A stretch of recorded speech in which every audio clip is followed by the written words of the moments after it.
Që nga korriku i vitit të kaluar, Maqedonia është pa avokat të popullit. Shumica e mundshme për zgjedhjen e të riut pritet të caktohet më 12 janar, ndërsa për shkak se kërkohet shumica e batenterit, pra duhet të bindet edhe BDI-a për të votuar.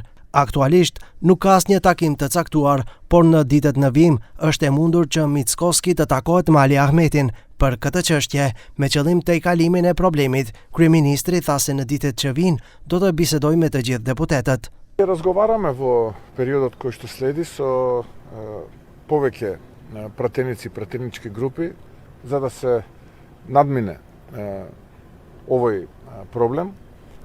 Цениме дека треба да се надмине, бидејќи е дел од извештајот кој што го подготвува Европската комисија за напредокот на Македонија како држава и доколку сите навистина сакаме да се придвижиме напред, доколку навистина сите имаме иста желба да ја видиме земјата како рамноправен дел од рамките на Европската унија, тогаш не гледам причина зошто едно такво решение да не биде поддржано и сето ова да биде завршено. Nga BDI për televizionin 21 thanë shkurt se aktualisht nuk ka asnjë iniciativë nga ana e kryeministrit ose shumicës parlamentare për një takim ku do të diskutojë sigurimi i shumicës së batenterit për zgjedhjen e avokatit të popullit.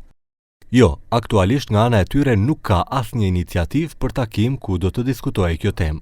Para disa ditësh, punonësit e këtij institucioni dhe 2 zëvendësit e mbetur të avokatit të popullit dërguan një letër në kuvend ku apeluan për një zgjidhje urgjente të asaj që ata e quajnë situatë pa dalje, në të cilën ndodhen që nga korriku.